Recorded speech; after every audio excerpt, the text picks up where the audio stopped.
I'm a big slasher guy, so there are few that have passed me by. But for some reason, Scott Spiegel's 1989 film did just that.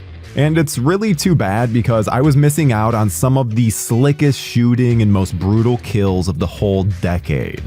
Not to mention all of the Evil Dead connections. So today on Real Slashers, let's go to the grocery store and try not to be killed by Ned Flanders as we take a look at Intruder.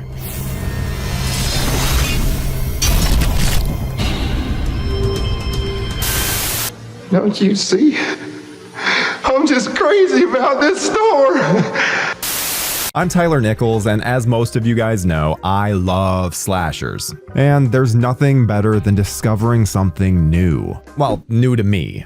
Released in 1989, Intruder was well past the initial slasher boom of the early 80s, yet it fits in well with the others from that period. It takes the premise of a killer stalking a group of people and sets it at a convenience store. And I just want to point out right now that the original title for the film was The Night Crew, which I think works just so much better and is so much less generic than Intruder. But I guess Intruder works fine. Elizabeth Cox plays final girl Jennifer Ross, and she's fairly forgettable. She clearly has really bad taste in men, as bad boy Craig is pining after her. He's got a full greaser outfit, and they argue in the most ridiculous ways. You're crazy! Call me that. With moments like this, I'm never going to claim the film is amazing, but it's shot very cool. And once the killings start up, Craig is our main suspect. And of course, we're going to be getting into spoilers, so be on the lookout. It's shot like the original Friday the 13th, where it keeps the killer's identity a mystery until the big reveal at the end. But don't expect some kind of identifiable outfit or mask or something. It's over and done with in a flash. The rest of the cast is made up of various people, including the two Raimi brothers, Sam and Ted. The two brothers, along with Bruce Campbell, actually grew up with director Scott Spiegel. They would go on to make the first two Evil Dead movies together, with Spiegel even writing the second one. But oddly enough, neither brother really shows any personality here and are mostly just here for the body count. Though at one point Sam starts singing the same exact song that the girls sing in The Evil Dead. All the songs that you sang together. All the songs that we've sung together after. It's quite fun. Gotta love moments like that.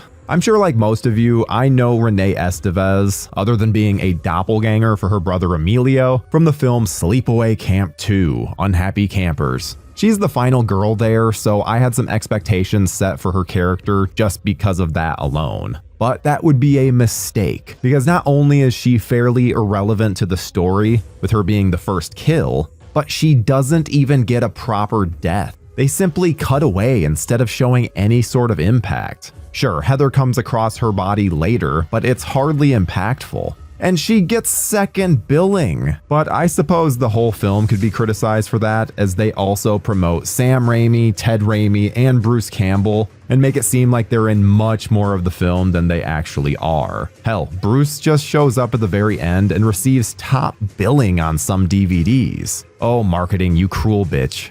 Intruder plays out like a standard slasher, with the different members of the night crew getting killed one by one until there's just our final girl left. The kills start out light, but really ramp up by the end. And I have to give credit to Scott Spiegel because there are some very creative shots in this. They could have easily taken a more lazy approach, yet they go above and beyond with some unique setups and brilliant framing.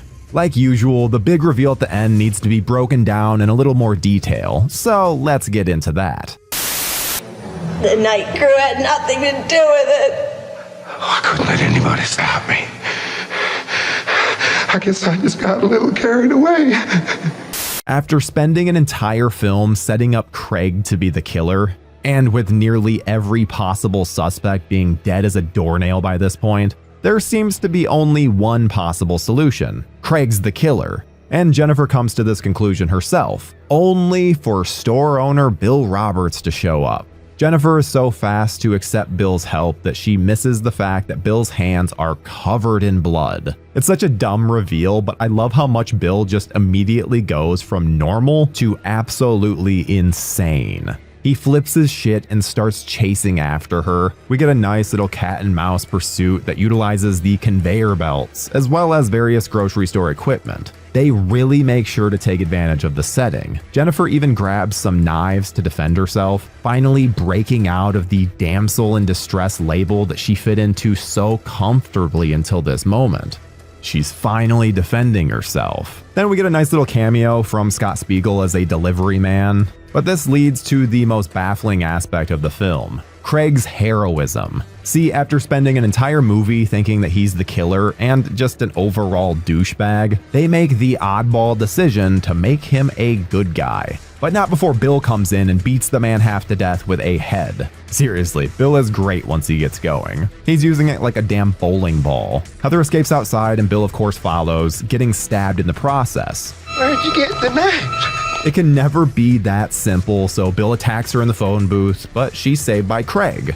He stabs Bill a bunch, and the day is seemingly saved. Though. This is where the film takes one fucked up turn. When the cops arrive, hey, that's Bruce Campbell and producer Lawrence Bender. Bill, somehow still alive, proclaims that Heather and Craig are the killers. And since they're just teenagers, the cops arrest them and believe Bill. There's no happy ending here. Everyone's dead and our heroes are hauled off to jail.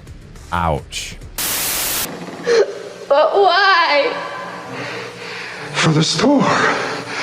Danny was always a big boss. He always called the shots on every business deal until now.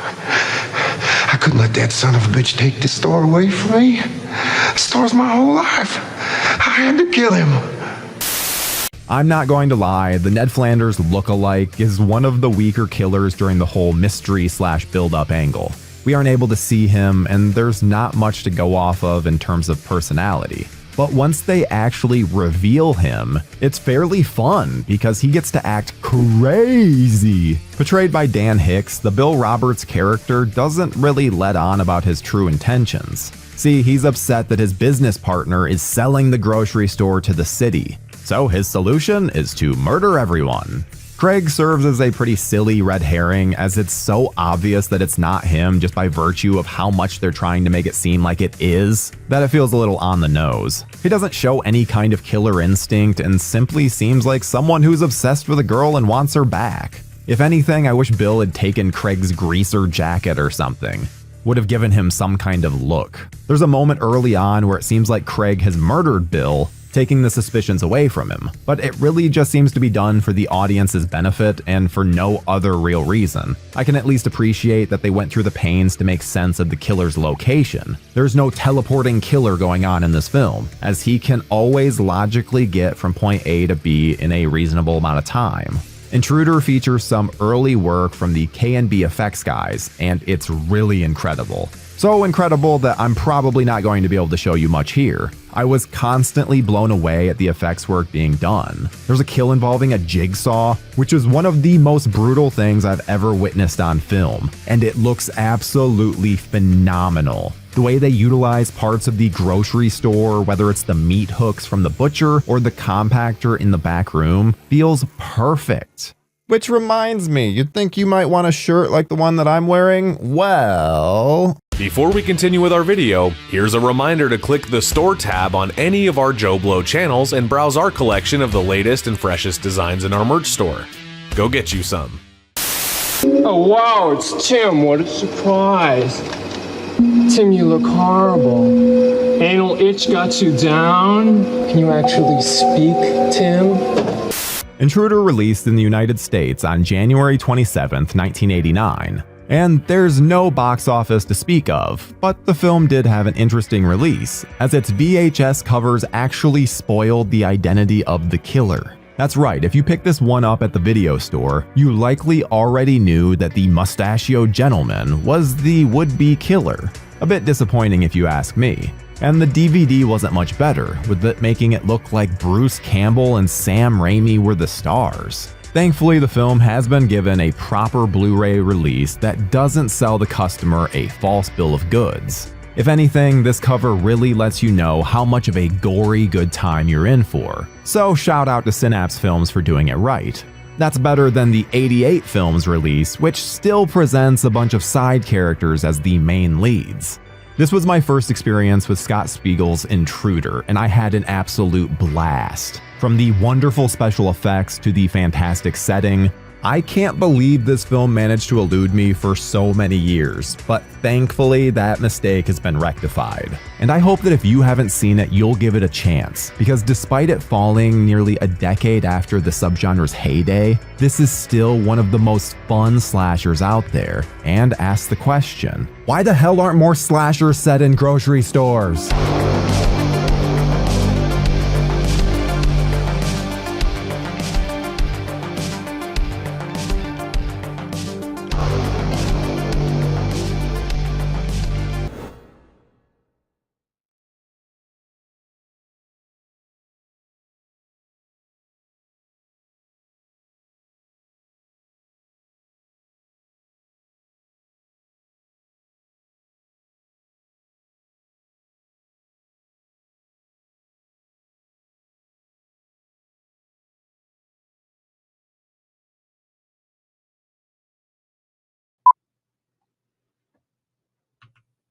All right. Hello, ladies and gentlemen. It is the first ever JoBlo Friday Night Frights. I am, of course, your host, Tyler Nichols, and I'll get my little lower third up there. And so, as you guys know, I am the voice of various shows on the JoBlo Horror Originals YouTube page. I also show up on JoBlo Originals every now and then. And in addition to that, I am now your host every other Friday here on the JoBlo Horror Originals YouTube page. And what exactly are we doing here? Well, this is just a nice little hang between horror movie fans. We can discuss the latest releases, watch some trailers, and react to them with you guys. It's essentially a way for us to build a community and make sure that we're able to, I don't know, interact with you guys in the way that we want to. It's really about building a community. So we're excited to get this going. There's going to be, every episode is going to be a little bit different. We're going to have, when there's going to be new releases we'll talk about. Some weeks there's not going to be any new releases to discuss. So we're going to be doing franchise stuff at that point, where we rank different franchises, talk about different franchises, that kind of good stuff. So let's take a look at the chat. Who do we got in the chat right now? Hello, everybody. Looks like a ton of people saying hi.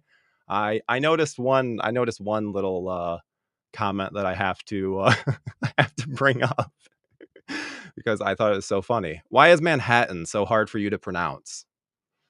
That is a great question. I am from Michigan, and there's always going to be random words that I cannot say properly because it's called being from the Midwest. I got a weird accent sometimes, but hopefully it's not too distracting or anything like that.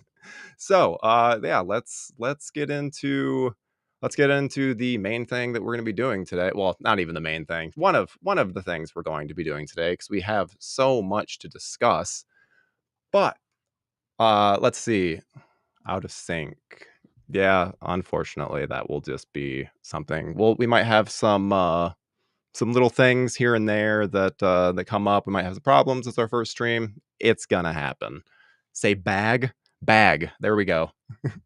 I say bag weird. There's gonna be a lot of weird words that I say. So get used to that. You guys should be used to it already with how much you guys see me on the channel.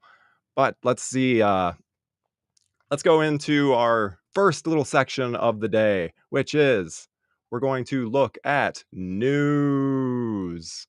So there's a lot of stuff going on with with the horror world right now, and the main thing that I noticed was that there's a certain exorcist that was announced that I didn't expect it to be announced. I didn't think that they would do it, but they did it. And Mike Flanagan is going to be directing. I'm trying to get my screen share up right now. There we go.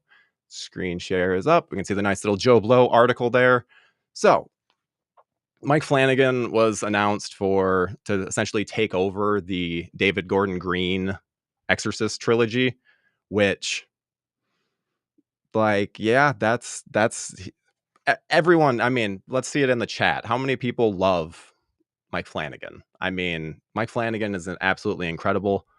And I think he's a great choice for this. Anyone that has seen his work on Netflix with The Haunting of Hill House, the like Bly Manor, Midnight Mass, and what is the last one? House of Usher.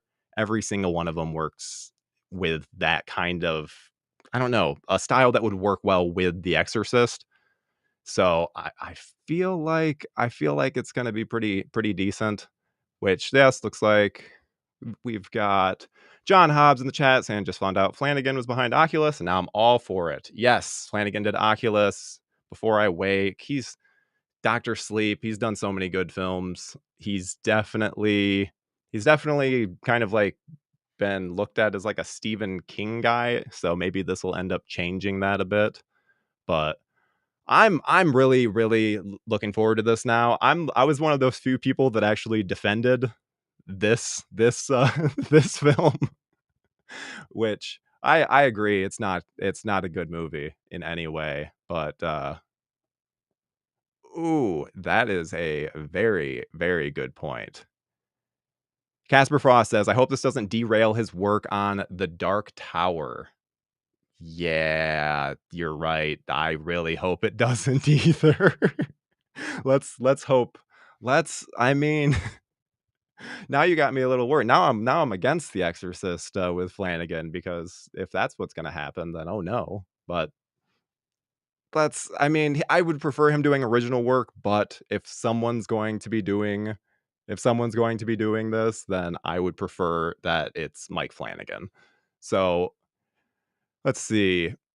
We've got Professor Strangefinger. He could rescue the franchise. I'm just meh on Exorcism movies, really. If I'm in the mood, I'll just bust out the original or Exorcist 3. Yeah, I absolutely do understand, but my only argument with that is The First Omen. Like, The First Omen was so unbelievably good that I'm like, yeah, let's see it. Let's see what other people do with different franchises. But I think we've pretty much we've covered that one. Let's go on to the next thing. The Crow is coming back to theaters for its 30th anniversary. I don't know about you guys, but I am so ready for this. It's going to be like, the 4K comes out next week, which I'll actually have an article on JoBlo if you guys are interested.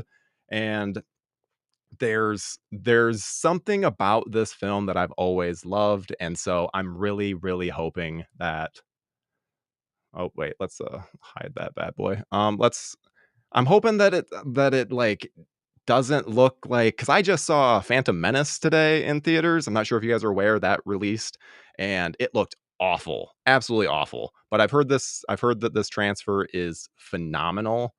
However, it is just the 2 days only, and it's to mark the 30th anniversary. So it's just not going to be as interesting in that way. But whatever. Everything's not going to get an amazing re-release where it's like out for a whole week. So that's the kind of thing that happens sometimes. And then anyone that knows me knows that these public domain movies are kind of the bane of my existence. I am so annoyed at at how much they are just going out of control. I mean, literally, just look in Cody's great article. He is listed Pooniverse Monsters Assemble, Vanishing of SS Willy, The Mean Ones, Scream Boat, Mickey's Mousetrap. Like, what is happening? Why do we keep getting all of these? They're not fun. I don't know. Though I will say, the Winnie the Pooh Blood and Honey 2 had some entertaining stuff, but like, I don't understand. We're getting all of this stuff, but we can't get a goddamn Friday the 13th or a Nightmare on Elm Street. Like, come on. Come on. All right, let's see. What do we got in? Ooh. That's a question I like to see. Why do you think Friday the 13th Part 5 is so hated? That's a great question, and I wish that it wasn't, because it does not deserve to be. It is the most fun Friday the 13th. And then also looks like someone asked the question of what's happening with New Salem's Lot. I am genuinely excited about it. Last that I have heard, they are releasing it to HBO Max. So thank God Zaslav is not hiding it away like so many other of these dang things. And then finally, the last little bit of news that we need to discuss is The Pope's Exorcist getting a sequel. Yes, I am so excited about this. You know what? I just realized, let's throw in some background music for us. Hopefully that's not too loud. Let me know in the chat if it is. That way it's not only my voice. I feel bad you guys having to hear just my dulcet tones repeatedly. But they finally have announced this, and I thought the first one is so much fun. Justin Rigby asks, is the first one worth checking out? I absolutely think that it is worth checking out, because it's got some interesting moments. It's not a great movie in any way whatsoever. And yes, I agree with our editor-in-chief, Chris Bumbray. How many goddamn Exorcist movies can Crow make these days? That is a good question. And actually leads us to our first little trailer reaction, because I'm not sure if you guys are aware, but Russell Crowe is in another Exorcism movie just called The Exorcism. So I have specifically stayed away from this trailer so that I could watch it with you guys right now. So let's do this.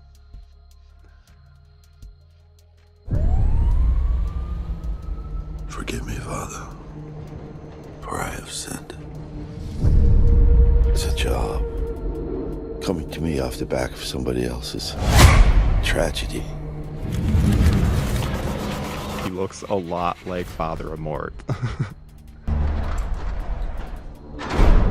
Wow. Not bad, huh? So what's with the stage? Have you forgotten what kind of movie we're making? Set.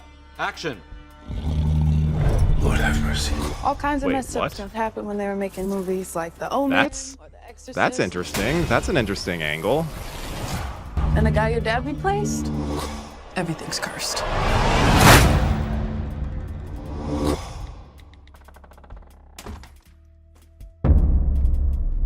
With my father's voice.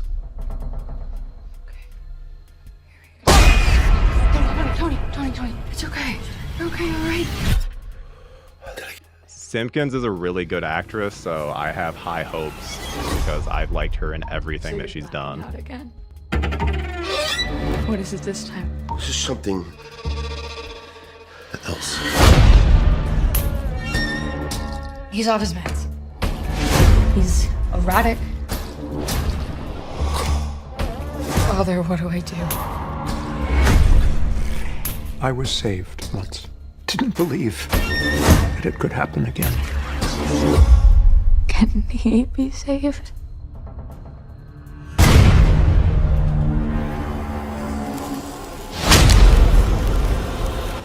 There's moments that seem very intriguing and other moments that seem very generic. It's not worth saving, and you know it. I know you're afraid. Me too. It's all right to be afraid. Have faith. He will protect his children. I like Niles showing up. That's nice.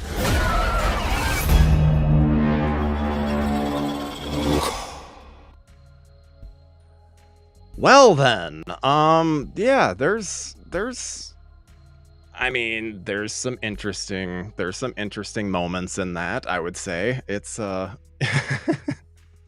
what's everyone in the chat think about that one? Because let's see, Justin Rigby, this certainly seems different. I mean, it's definitely not what I was what I was expecting. Chubby Crow plus exorcisms equals fun / garbage. Yes, I completely agree with that. John Hobbs says, looks low budget, but also kind of fun with an interesting concept. I will go with no expectations. Yeah, I think that's definitely the approach to take with this one. That's the approach I took with the Pope's Exorcist, and I ended up really enjoying it. I had rock bottom expectations because why would you think it's going to be anything amazing, because it's the Pope's Exorcist? But no, they ended up doing a great job with it. And I do agree that the market is oversaturated with exorcism movies. It doesn't help to, like, The Exorcism, The Exorcist, that's tough. But I think the thing that is happening is that I don't care about the quality of a Russell Crowe movie as long as Russell Crowe is in it, because Russell Crowe has proven to be just the best in everything. I have watched countless screeners with him in it that he just makes the movie better. If he's not in it, it just isn't nearly as impressive. And I gotta say, I don't quite understand the title, other than trying to get people to accidentally think that it's The Exorcist. And apparently original title was Georgetown Project. I wouldn't hate that. I saw that this was actually filmed like 4 years ago and it's just been on the shelf. So I think that's the main thing we should probably keep in mind during this, is if it's on the shelf, then chances are they did that for a reason and not gonna be good. Yes, I'm not even surprised. Chris says it's gonna need you to go see this opening day. I'm not shocked. I will see that opening day, because that's what I do. I go and see bad movies, which is the perfect. Actually, no. This isn't the perfect segue, because we have a different segue, actually. That would have been the perfect segue, but I have another thing I want to show, because we're talking all about exorcism movies. And so, what better exorcism movie is there than The Exorcist? So, we're going to show you a bit of what we're going to do on the show, brief little clips just to break things up. And so, let's see one of the greatest scenes of all time in The Exorcist. By this sign of the Holy Cross of our Lord Jesus Christ, who lives and reigns with the Father and the Holy Spirit. Damien! Amen. God, defender of the human race. Oh, look down in pity. You killed your on mother. This your servant. You left her alone to Raging die. to Shut up! I'll never forgive you. Repent, O Lord. Shut up, Devil's bastard! So good. Oh! I command you, by the judge of the living and the dead, to depart from the servant of God. It's the power. Holy water. Oh my god. Just the best. The best. I mean, I love that. I love it so much. I got to see that in theaters, and it's so good. I mean, let's see what Zombie JLT1 has to say. While The Exorcist will always be the best exorcism film in my book, few other films and shows approach the subject in a different way. Yeah, I agree. And like this, The Exorcism could definitely approach it in a interesting way, but I don't know. It might not be as good as the almighty Exorcist. And so you guys can see right here, I have the little card up. We got to talk about a movie that I fucking hated. It was one of the biggest pieces of crap that I have seen of the year. There's really no denying that. So let's pull up this review. And yes, Tarot. For those that are unaware, Tarot came out last night. It is. Did anyone see? Oh yeah, and I should also state as well, there will be no spoilers on this. Kind of hidden away a little bit in my. Let's see it. Let's see it now. Boom. No spoilers. I will not have any spoilers during this discussion. I know that this movie just came out, so do not worry. I know not everyone can see things right when they come out. So, Tarot. I saw this movie last night, and I'll tell you guys right now, I did not see a single advertisement for this movie. Not a single thing. There has not been anything. And it is, when I tell you that it is the worst piece of crap that I've seen this year, don't take that lightly. It is so dumb. The only other movie that I can really compare it to for like that released this year is Imaginary, in terms of just being PG-13 trash. And you can see my review right here. I gave this a 3 out of 10. I don't give 3 out of 10s, especially not to Hollywood films. There's a certain if you're like making something to a technical level of something that's released in theaters, it usually earns a few points from that alone. And the fact that this one was just so god awful. I mean, it didn't work. So this girl, Avantika, I believe her name is, I liked her in the Mean Girls musical, which isn't usually my bag, but I quite enjoyed her in it. And she is such a waste in this movie. So is what, let's see. I pulled out the IMDb. So is Jacob Batalon, the guy from Spider-Man Homecoming. It doesn't work. Everything about this movie is such a piece of crap where I'm trying to avoid spoilers because I know you guys don't want spoilers. So I'll just say, no, this is not a spoiler because this is the first 10 minutes of the movie. So this follows the terrible cliche of just people discovering random stuff in a basement that then they go and do things with and this lady does readings to all of her friends, and it's like a 10-minute sequence, and it is one of the worst acted things that I've witnessed on the big screen. It doesn't work. It's very, very silly. I wanted my eyeballs to shut close. And then the lead girl, the main lead, is British, and her accent is peeking through the entire time. Like I'm not surprised that this kind of just got dumped, because it really is just one of the most annoying films that I've seen this year easily, because they don't do anything interesting. I'm going in circles right now because I'm trying to not spoil things, but no good deaths. It's very PG-13.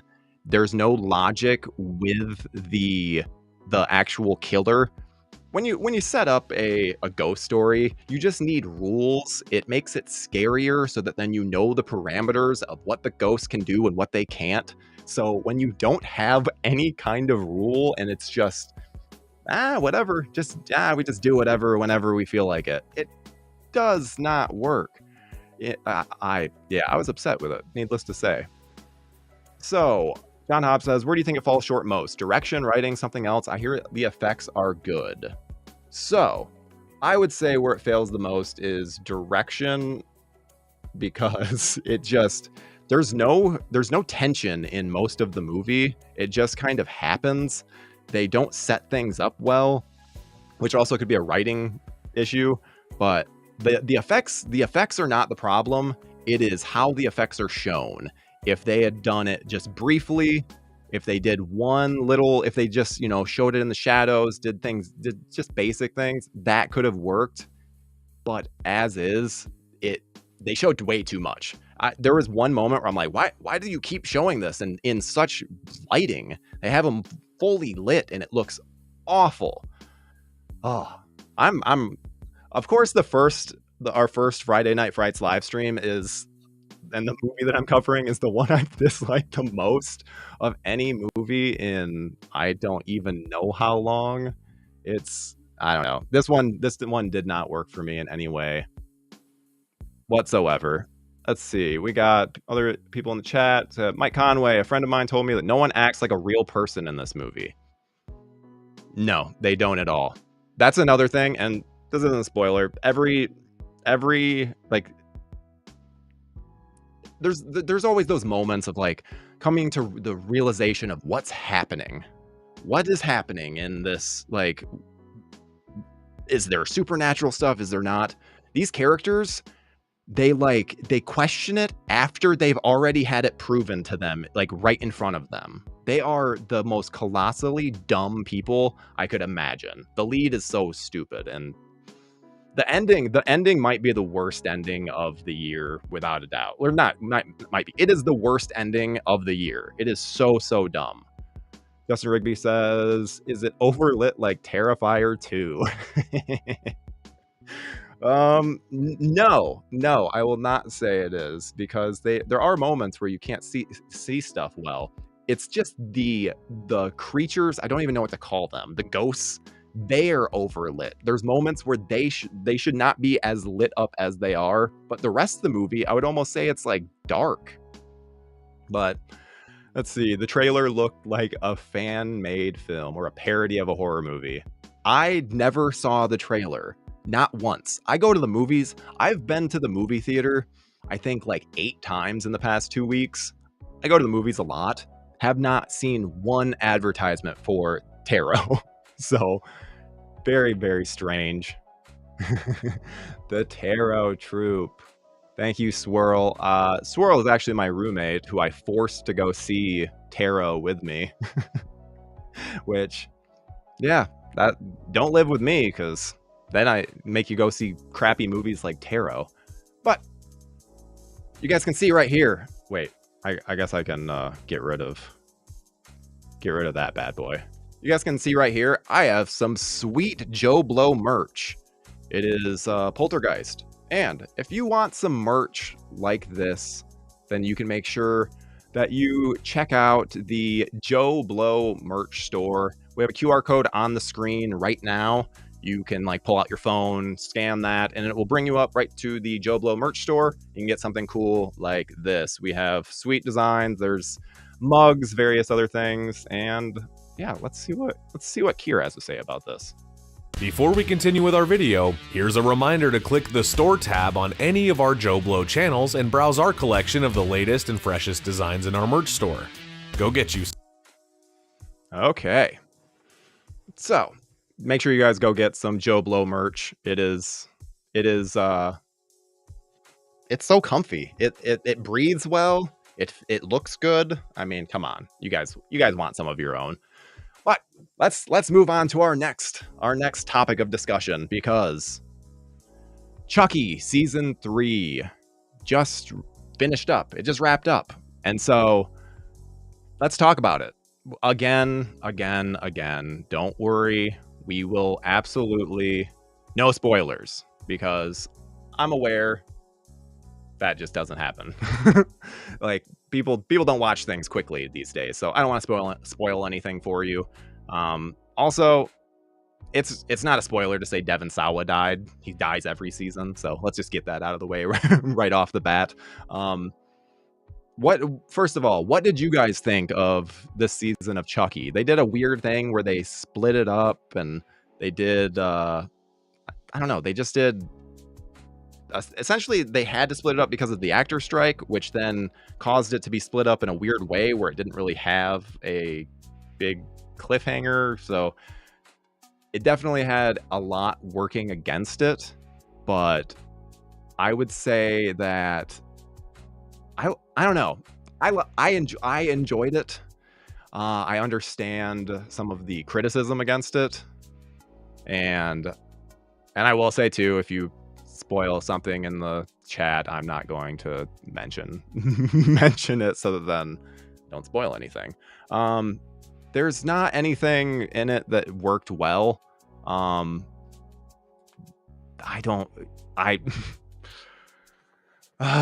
Okay.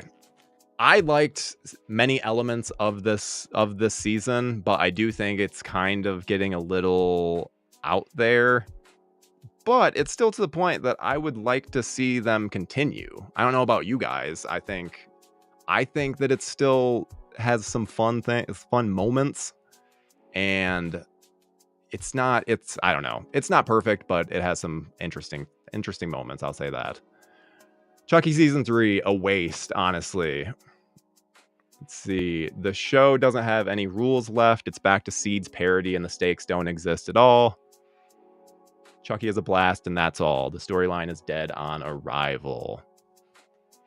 Yeah, I mean, they went to the White House and have gone absolutely nuts with just insane things. So I'm not surprised that people aren't super into it. I've actually been really curious because most of the feedback I've seen is on Twitter, and Twitter is very positive about the season, and I've liked it, but I didn't love it. I think it has some interesting moments. The biggest thing I will say right now is I was lucky enough to talk with the whole cast of Chucky, which you can see here. I'll make sure it's all muted and everything, but you can see I was able to talk to Jennifer Tilly, and then was also able to talk to, let's see if we can see them, all of the kids from the series. They're all teenagers. They're all what you would expect from that. But the biggest thing for me, other than getting to talk to Mr. Don Mancini and Devon Sawa, because obviously everyone knows that like Devon Sawa is the man because of Final Destination, but Don Mancini is the man as well because he's the creator of Chucky. Just incredible. And I just have to say too, Jennifer Tilly is the nicest human being on the planet. She is very, very just do a lot of interviews, and she's definitely one of my favorites ever because she's just she knows how to answer questions and be very, very fun with it. So, but the biggest thing that happened to me during this whole thing was that I got to talk to Brad Dourif and Fiona Dourif, which everyone knows Brad is the voice of Chucky. But I was actually able to break the news that Brad Dourif is retiring or has retired. He legitimately has retired. Like, he has retired right at this very moment. And he just randomly dropped that in our interview, saying Chucky is the only thing that he does at this point, and it's just as a favor to Fiona and Don, who he considers family. So that is just, I don't know. I get goosebumps even when I think about it. It is the coolest thing. I cannot say enough about that. Like, it just unreal. And I also got to tell both Fiona and Brad about how it looks like I'm talking with him right now. Maybe I'll change it to this mode. No, this mode. There. No, I'll do that. That one still works fine. But I was actually able to tell him that I saw the movie. It was the first horror movie that I ever saw at 5 years old. So to be able to tell Chucky himself that he haunted my dreams as a 5-year-old, like, that was very cool. And then he also like reprimanded his daughter because she said she like chimed in and said that he showed it to her at 7 years old. So little moments like that, like you really cannot beat them. And it was kind of weird. They didn't really utilize him much based on, I was surprised because they did have him show up on screen. So, and I want to say too, because for those that are unaware, there is because season 4 is not a guarantee yet. So if you guys want season 4 of Chucky, then you need to make sure that you call the number on the screen. It's 1-201-500-3347.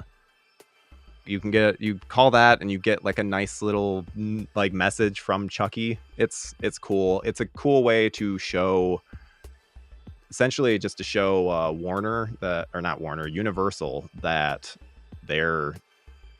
the people want to see the show and see a season 4. So hopefully you guys do, because I do. And I'll end our Chucky discussion on this little moment that I thought was the absolute coolest thing. JoBlo is fun. I love JoBlo. Well, we love you too. We definitely make sure to cover all your stuff. So. And yes, you can see me being very awkward there, but it's unexpected. It's always very cool to have those kinds of moments, because it's just, you don't expect that kind of thing. Let's look at the chat for a minute. Let's see. Jeremy, please make a movie instead of season 4. Back to the basics. Chucky terrorizes a family of unknowing victims. Well, I think that you are going to be getting that, because they did announce a new movie, and it's supposed to be still in the same canon world as the TV show. I don't think they've really revealed much of any information about it, but I don't know. I think there's stuff that they can do with it. I don't know. I guess maybe we'll just see. Megan versus Chucky. I'm not sure if you saw this the season 3, but there actually was a Megan moment, and they actually acknowledged that Megan is a movie in the Chucky universe. So I do not know if that's meant to just completely like get rid of, I didn't mean to show that so fast. Meant to completely get rid of the whole Megan versus Chucky thing, but I mean, it very easily could. I'll tell you guys right now, I hated Megan. I hated that movie so much. So I'm not one of those people that wants to see Chucky versus Megan, but we'll see. What other horror movies should get a show? What about Phantasm? Ooh, Phantasm as a show. That has potential, especially doing like a cool post-apocalyptic thing. Which I'll keep that up. I like this question. What other stuff? Ooh, also before, I just want to say, yes, Megan sucked. I love this. This is, you guys are my people. This is very clear. I'm already really enjoying this. Oh yeah, and little more on Chucky. Something like Curse of Chucky. That's what I like to see. Yep, I would love that as well. I think that would work well. Nightbreed as a series. I would love to see a well-done Nightbreed series. There's so much that can be done with the premise. Wow. Yeah. Nightbreed. That is, I mean, that's the winner right there. I would love I love Nightbreed so much, and it doesn't get the credit that I think it deserves, mostly because there's the theatrical cut and then there's the director's cut, and I think they're so vastly different. Like, yeah. Let's see. They need to just bring back Tales from the Crypt. I am shocked that we have not gotten a Tales from the Crypt. Like, how have we not? It is insane. Oh, I have to bring this one up because I think Subspecies as a series would be cool. Is this Lance in disguise? Is this Lance?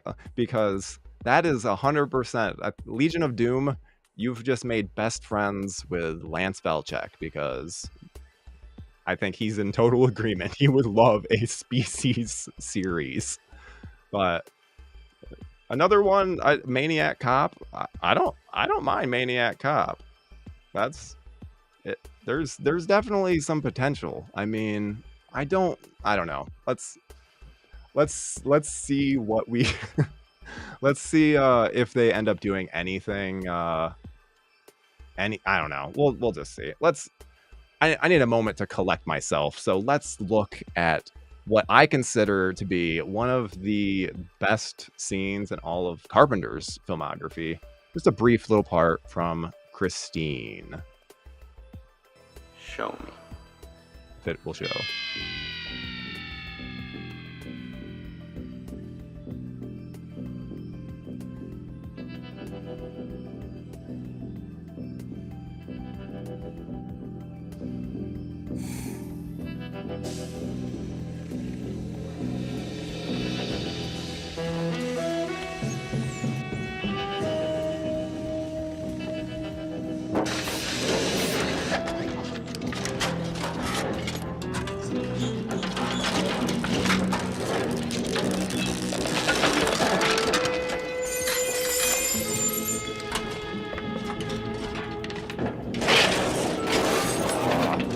So good.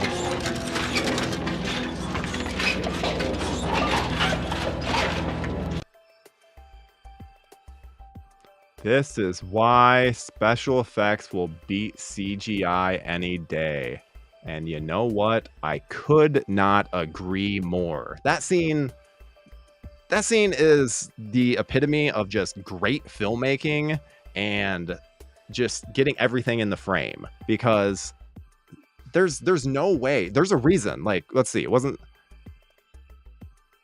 Jeremy says, wasn't there a Christine reboot in the works not too long ago? Yes, there was. And I almost guarantee that they were like, nope, not gonna do this. There's no reason. How do you improve upon Carpenter's film? Because it's such a weird amalgamation. Like, it is the strangest movie.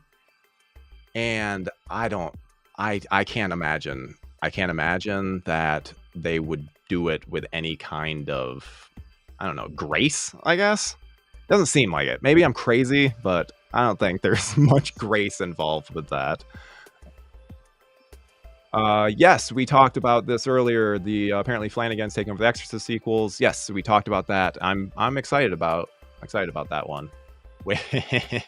Where is the Crystal Lake TV series? Oh my. This is one. Does anyone think this is going to be good? Anyone?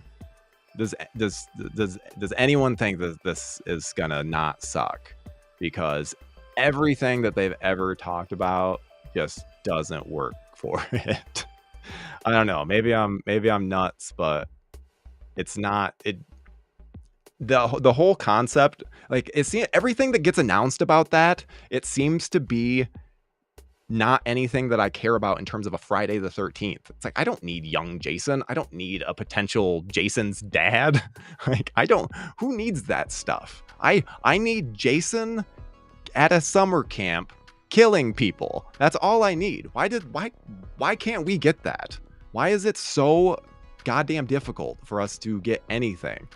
And yes, Crystal Lake, helmed by Brian Fuller. Like, Brian Fuller is very good, and Hannibal is a fantastic show, but it's also very different from like Friday the 13th in general. And A24 being involved is also very concerning. I say that is the biggest A24 fan possible, but when I think of, like, A24 is great cinematography. There's so much with an A24 movie that just doesn't feel like a Friday the 13th actually represents that in any way whatsoever. Just, I don't. You'll finally get to find out why he wears a hockey mask. It's the thing I've been wondering forever. We need an explanation. We need 10 episodes leading up to how his stepdad had this mask and beat him with it and did whatever stupid thing. Oh God. Let's hope not. Remake / reboot of Starman, but who should direct? Let's go Mike Flanagan again. Let's give everything to Mike Flanagan. Have you seen the Never Hike Alone, Never Hike in the Snow Friday fan films? I have seen the first one. I'm not a fan. They're just boring and they don't fit the Friday the 13th aesthetic. It's more of like, it's like, oh, cool, like a grounded, like it looks cool and like, yeah, they bring back people, but it doesn't have the Friday vibe, so I just don't care. Ooh, Neil Blomkamp for Starman. That's, yeah, I agree with that one. Where the hell is Freddy? Why can we not get Nightmare on Elm Street?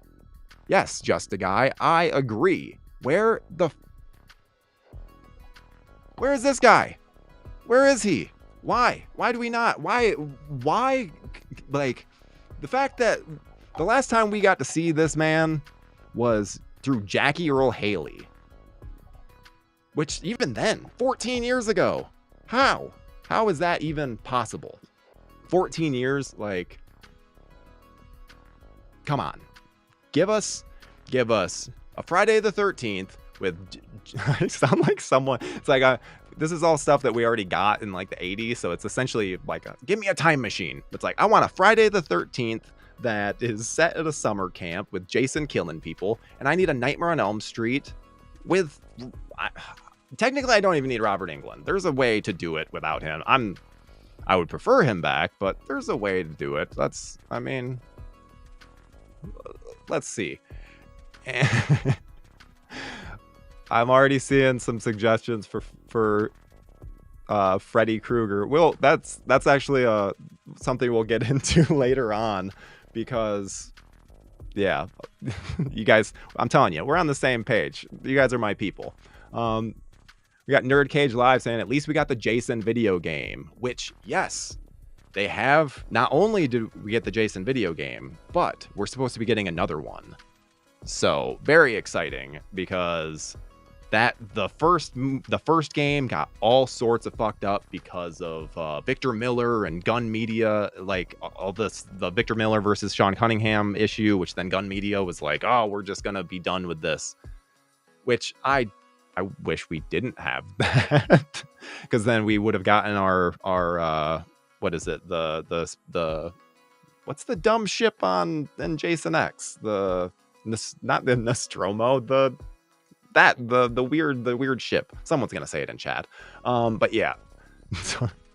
God, you guys and your suggestions. I do like the Doug Jones as Freddy. That's a good one. Unknown would be good. And you know what? Okay, I'm gonna bring this up right now. It's also going to go up later on, because I originally we were going to end the stream on this, but I'm gonna bring it up now just so you guys can see, because it's already being talked about in the chat. So bring it up. Who should play Freddy Krueger in a new Nightmare on Elm Street? So you guys have already started talking about it in the chat. I just wanted to start percolating in your brain. But then let's talk about some other stuff, because as you guys are well aware, this is the JoBlo Horror Originals YouTube channel, and we have a bunch of awesome content. You saw actually during the lead up for this video, for the live stream, it was my real slashers on Intruder. You can see the QR code on the screen if you missed that and want to see it. When I tell you, because I'm a big slasher guy, and when I tell you that I had never seen Intruder before and was absolutely blown away, I mean, I'm not kidding when I say that this movie is probably in my top 10 slashers, because it's so imaginative and so much fun. Just blew me away. Very rarely do I get to actually be like discover a new slasher. So it was such a nice thing. It was like a little treat for me. And then our Keir Gomes did an awesome job on deconstructing The Stepfather. And like, wait, into this 90s film, isn't it 90s? I think I put 80s instead. Yeah, both of those just did a absolutely phenomenal job. I can't, I mean, one of them's me, I guess. I'll just toot my own horn. It worked well. It's a good one. I didn't mean to actually say it. But then that was like last or 2 weeks ago we aired that. So what do we got coming up on the channel? Well, this upcoming week, we already covered the first one, so we are covering Underworld Evolution, which I really like the Underworld series, and I thought the first video we did was absolutely badass, so I'm really excited for this one. And I promise there won't just be I didn't do that video, and I promise not all of the videos I promote will be mine. But there's a video on the Teenage Mutant Ninja Turtles that I am so absurdly proud of. And you might be thinking to yourself, Teenage Mutant Ninja Turtles? Horror? Well, we will be discussing how it is a gateway film into the horror genre. I'm not gonna say that I'm not gonna say it's my favorite video, but it's one of my favorite videos. It's just so good in terms of the there's so much stuff with Teenage Mutant Ninja Turtles I didn't even realize before diving into that. So hopefully you guys will enjoy that, and hopefully you guys will also have the same kind of reaction that I did in terms of just, I don't know, wanting to see more. You guys will understand what I mean when you see the video. But then I have some very, very exciting news to announce in the chat right now, because I will actually be leaving on Monday to go to Los Angeles to go to the red carpet premiere for The Strangers Chapter 1. I am so excited for this. I am going to be doing a junket with the stars and Rennie Harlan, and then I will be on the red carpet interviewing people and having a good old time. And I cannot wait. I have been looking forward to this new Strangers movie since it was even announced. So this is going to be such a treat for me. The first one I think is one of the best modern horror films. The second one I think is a piece of crap, but little inside scoop, little inside information. One of the producers does not like the second movie, Pray at Night. So we know that the movie that they're going to be paying like most homage to is the original. Like the second one, get out of here. They're just going to be trying to recreate the original, which I'm all about. I'm all about.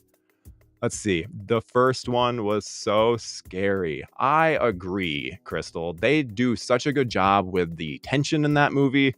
I think I was a high schooler when it originally released, and I remember people talking about it like, oh, just ready for it. I'm reserving my optimism. Oh wait, I wanted to bring that up. I'm reserving my optimism. Understandable. I'm hoping it's good. I'm hoping it does. I don't know. Because you're here instead of home. Oh yeah.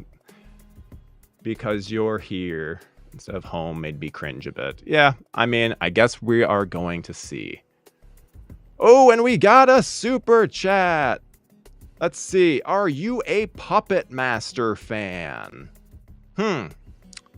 Well, I have seen the first Puppet Master, and I have seen Puppet Master versus Demonic Toys, and I have seen the retro Puppet Master.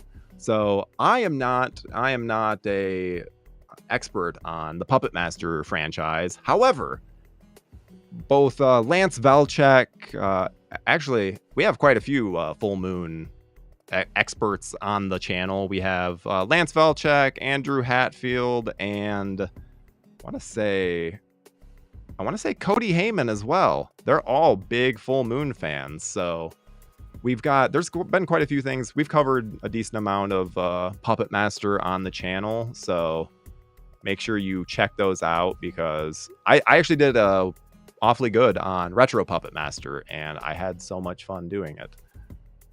The first 3 are the best. See? Well, I guess I'll have to check out the first 3 at least. What does chat say? What's your favorite Puppet Master? Let's see. Puppet Master 3 is the best. 2 is the best.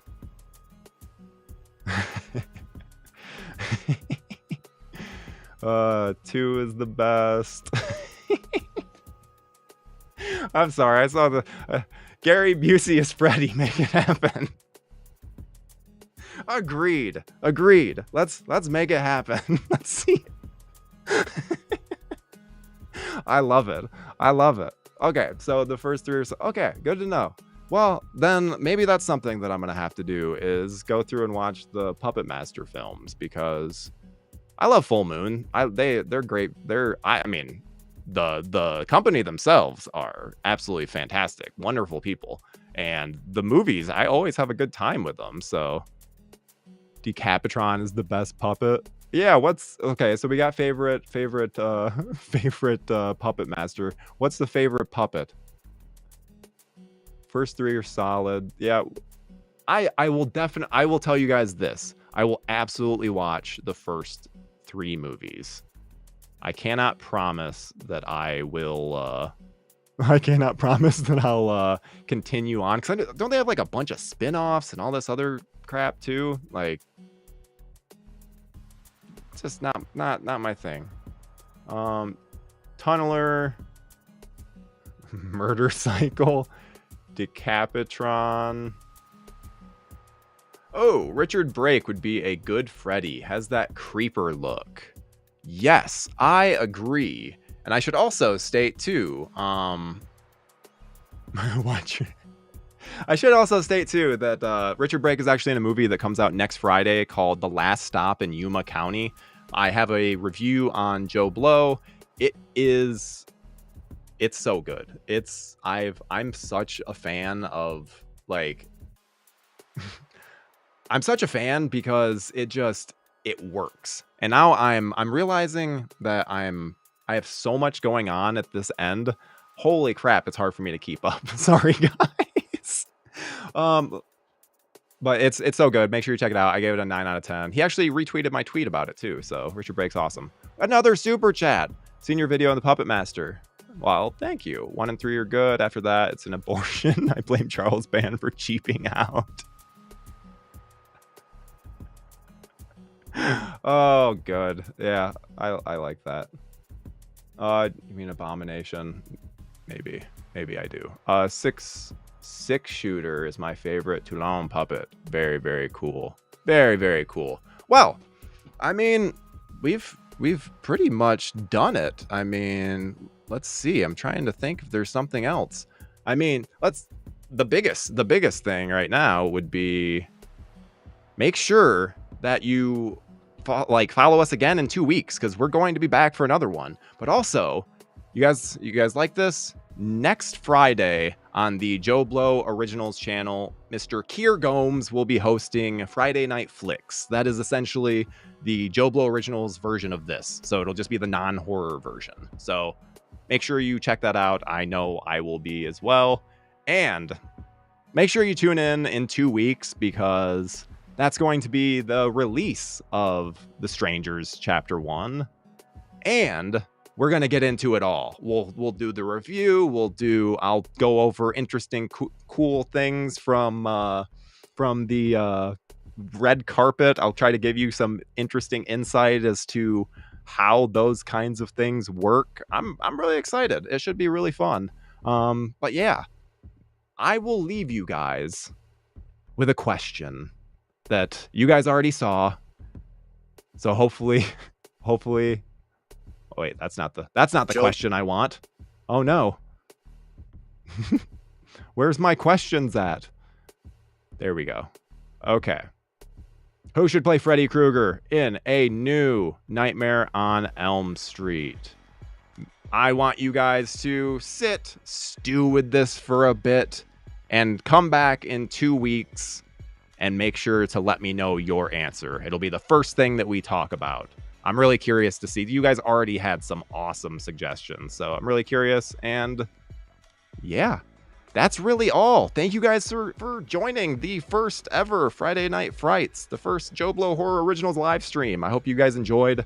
We'll work out any technical difficulties, kinks, anything like that. We'll work them out as we go along. I would say overall this went pretty dang well. So thank you guys so much. The chat has been wonderful. This has been so great. And again, thank you guys so much. We will see you in 2 weeks, but make sure you check out the JoBlo Original stream in a week from today. All right, guys, that's really all. Goodbye.